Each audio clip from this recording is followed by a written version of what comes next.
There will never be a point in your time in your life where it's the right time to do a great thing.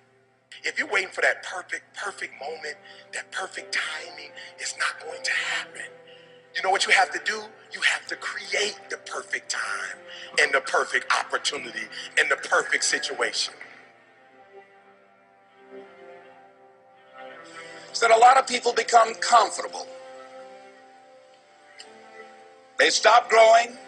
They stop wanting anything. They become satisfied. People getting ready to go to jobs that they don't like.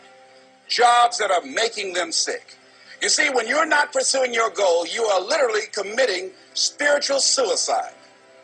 When you have some goal out here that you're stretching for and reaching for that takes you out of your comfort zone, you'll find out some talents and abilities you have that you didn't know you have. When the messenger of misery visits you, what are you going to do? What will keep you in the game? There are things that you think you'll never need to know, that you may only need to know one time in your life, but that could save your life because you had that knowledge. Unless you attempt to do something beyond that which you've already mastered, you will never grow.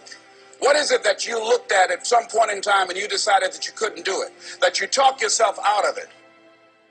You're waiting on your next door neighbor to make it happen for you. It may not happen. If you're waiting on your mother or your father, they may be so ancient in their thinking that they don't understand this opportunity that you have. And if you're waiting on them, it may never get done. You don't beg average people to be phenomenal. You don't beg good people to be phenomenal. You just are phenomenal, and you will attract phenomenal. What reason can you remember that you can call on, that you can reach on, that can make you get back up? Find that reason. If you're not where you are, if you're not where you want to be, if you don't have what you want to have, if you're not where you think you should be at this particular place, it has nothing to do with the system, but it has everything to do with the fact that you're not making the sacrifice. I want you to make that dream become a reality, because if you don't, you will be working for somebody else to make their dreams become a reality. Everybody is against you or don't believe in you no more. And let me tell you something, that's a lonely feeling. It's a lonely feeling, particularly people that you're doing it for. Most people take their greatness, take their ideas to the graveyard with them. Listen to me, if it was easy, everybody would do it. There are people right now who are working who don't want to work. There are people who hate their jobs, but they keep getting up to do it. The wealthiest place on the planet is the graveyard.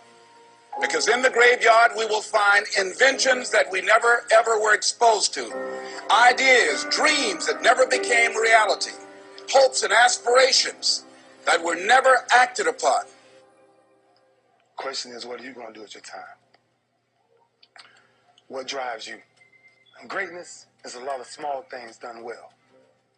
Day after day, workout after workout, obedience after obedience, day after day. When things don't work out for you, when things happen that you could not anticipate, what are the reasons that you can think of that can keep you strong?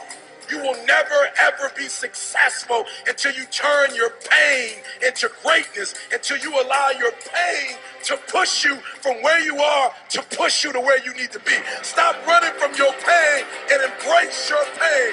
Your pain is going to be a part of your prize, a part of your product. I challenge you to push yourself.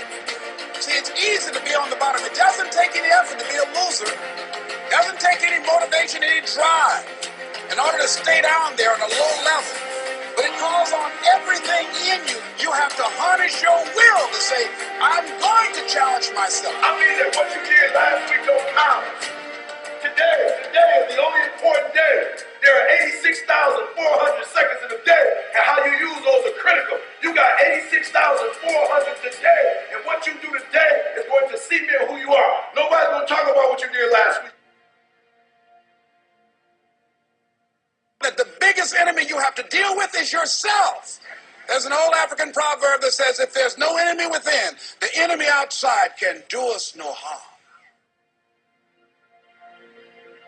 You have this opportunity of a lifetime. It means absolutely nothing if you don't take advantage of it in the lifetime of this opportunity. I got a saying that when life knocks you down, try and land on your back, because if you can look up, you can get up.